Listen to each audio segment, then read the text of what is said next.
El sutra que vamos a compartir hoy, que voy a leer hoy,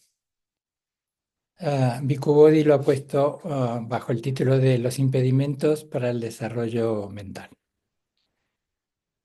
En cierta ocasión, el Brahman Sangarava se acercó al bienaventurado, al Buda, intercambió saludos cordiales con él y se sentó a su lado.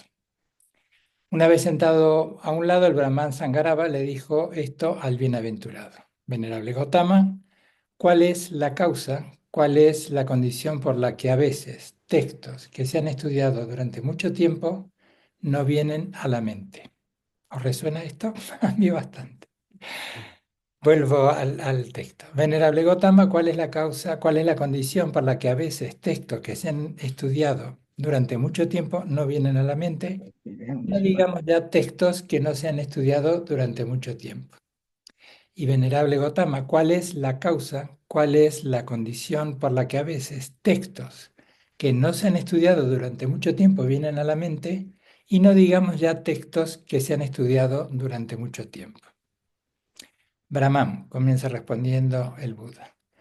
Cuando uno vive con una mente obsesionada por el deseo con apego, dominada por el deseo con apego, y uno no conoce tal y como es la salida del deseo con apego que ha surgido, en tal caso uno no conoce ni ve tal y como es lo que es bueno para sí mismo, no conoce ni ve tal y como es lo que es bueno para los demás, no conoce ni ve tal y como es lo que es bueno para ambos. Un pequeño inciso. Voy a ir a una llamada aclaratoria para explorar la acepción mayor del deseo con apego, que creo que en nuestro lenguaje cotidiano no se alcanza a dimensionar hacia dónde apunta la idea en el contexto budista de deseo y de apego.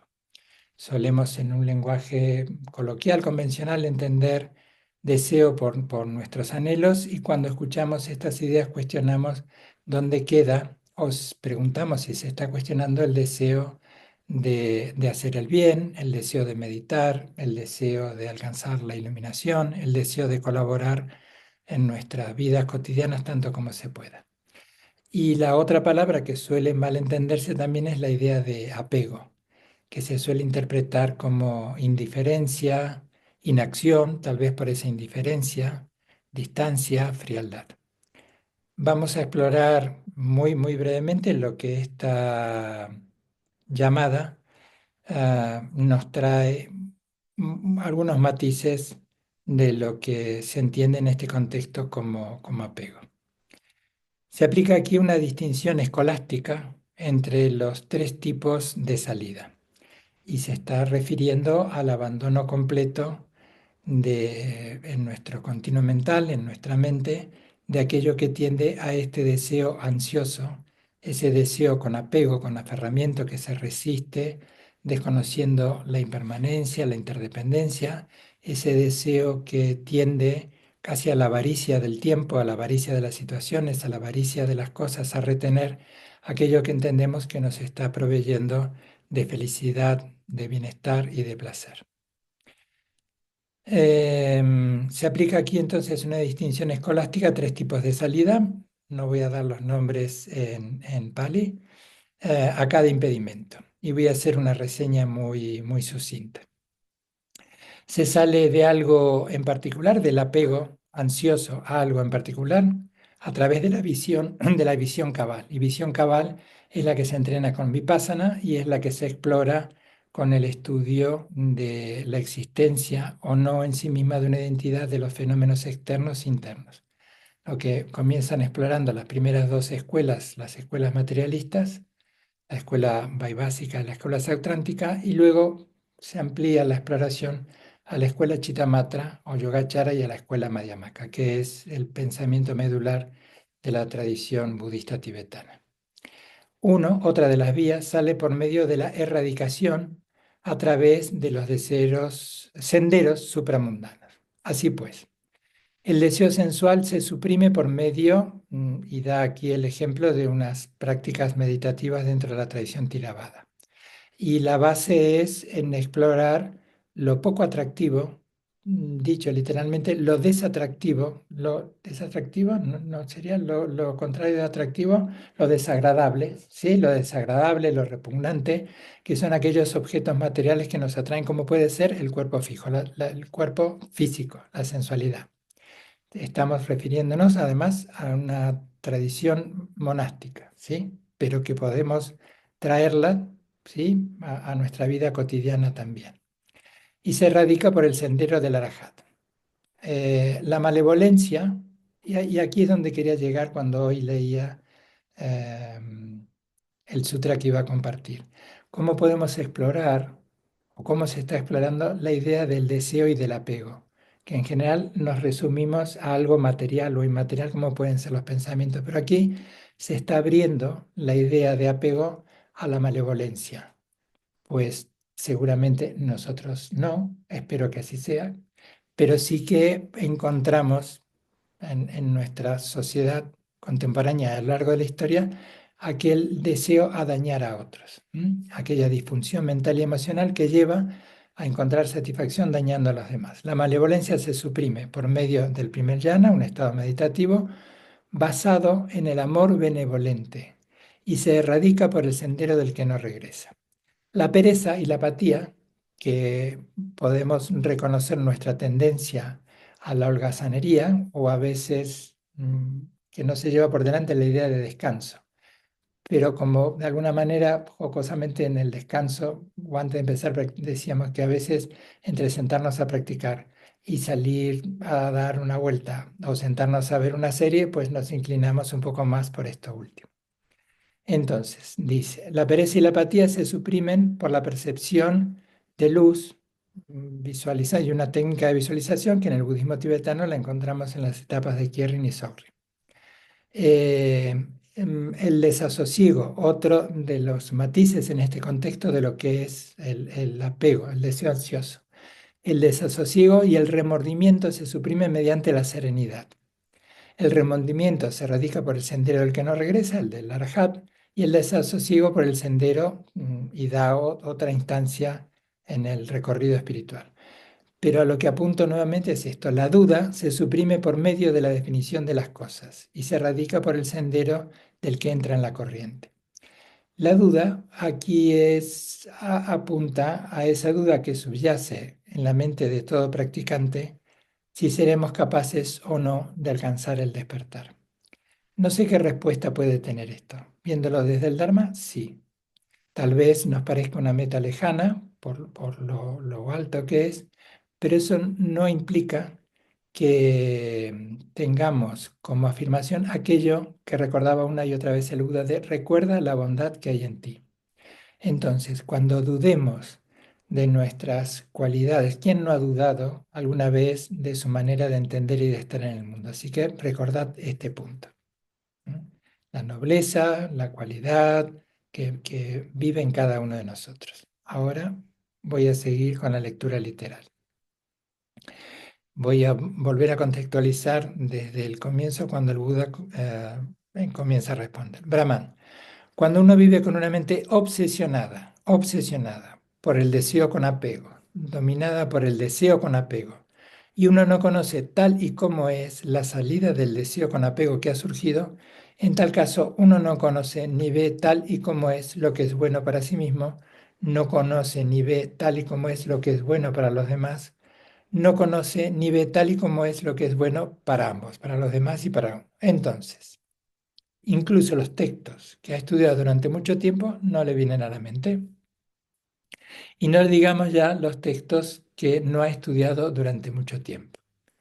Imagínate, Brahman, un cuenco lleno de agua mezclada con tinte rojo, amarillo, azul o marrón. Si un hombre que tuviera buena vista examinara el reflejo de su rostro en aquel cuenco, no lo vería ni lo conocería tal y como es en realidad. Del mismo modo, Brahman, cuando uno vive con una mente obsesionada por el deseo con apego, y aquí empieza la secuencia repetitiva característica de los textos, ¿sí? Dominado por el deseo con apego y uno no conoce tal y como es la salida del deseo con apego que ha surgido, que uno no conoce lo que es bueno para uno, lo que es bueno para los demás, ni lo que es bueno para ambos. Esto será lo que se irá repitiendo y aquí por una cuestión de economía se va abreviando para hacer más ágil la lectura. Incluso textos que ha estudiado durante mucho tiempo no le vienen a la mente y no digamos ya textos que no se han estudiado durante mucho tiempo. Asimismo, Brahman, cuando uno vive con una mente obsesionada por la malevolencia, dominada por la malevolencia, y uno no conoce tal y como es la salida de la malevolencia que ha surgido, en tal caso uno no conoce ni ve tal como es lo que es bueno para sí mismo, para los demás y para ambos. Entonces, incluso los textos que ha estudiado durante mucho tiempo no le vienen a la mente y no digamos ya textos que no ha estudiado durante mucho tiempo. Imagínate, Brahman, un cuenco lleno de agua, que se calentara al fuego, hirviendo, emanando vapor. Si un hombre que tuviera buena vista examinara el reflejo de su rostro en aquel cuenco, no lo vería ni lo conocería como es en realidad. Del mismo modo, Brahman, cuando uno vive con una mente obsesionada con la malevolencia, que uno no es capaz de residir en ese punto de ecuanimidad, incluso los textos que ha estudiado durante mucho tiempo no le vienen a la mente y no digamos ya los textos que uno no ha estudiado durante mucho tiempo. Asimismo, Brahman, cuando uno no vive, me corrijo, cuando uno vive con una mente obsesionada por la pereza y la apatía, dominada por la pereza y la apatía, y uno no conoce tal y como es la salida de la pereza y la apatía que han surgido, en tal caso uno no conoce ni ve tal y como es lo que es bueno para sí mismo, no conoce ni ve tal y como es lo que es bueno para los demás, no conoce ni ve tal y como es lo que es bueno para ambos. Entonces, incluso los textos que ha estudiado durante mucho tiempo no le vienen a la mente y no digamos ya los textos que no ha estudiado durante mucho tiempo. Imagínate, Brahman, un cuenco lleno de agua cubierto de algas y plantas acuáticas. Si un hombre que tuviera buena vista examinara el reflejo de su rostro en aquel cuenco, no lo vería ni lo conocería como es en realidad.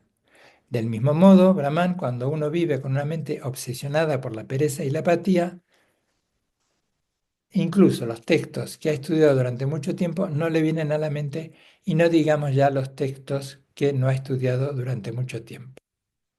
Asimismo, Brahman, cuando uno vive con una mente obsesionada por el desasosiego y el remordimiento, dominada por el desasosiego y el remordimiento, y uno no conoce tal y como es la salida del desasosiego y del remordimiento que han surgido, en tal caso uno no conoce ni ve tal y como es lo que es bueno para sí mismo, lo que es bueno para los demás y lo que es bueno para ambos.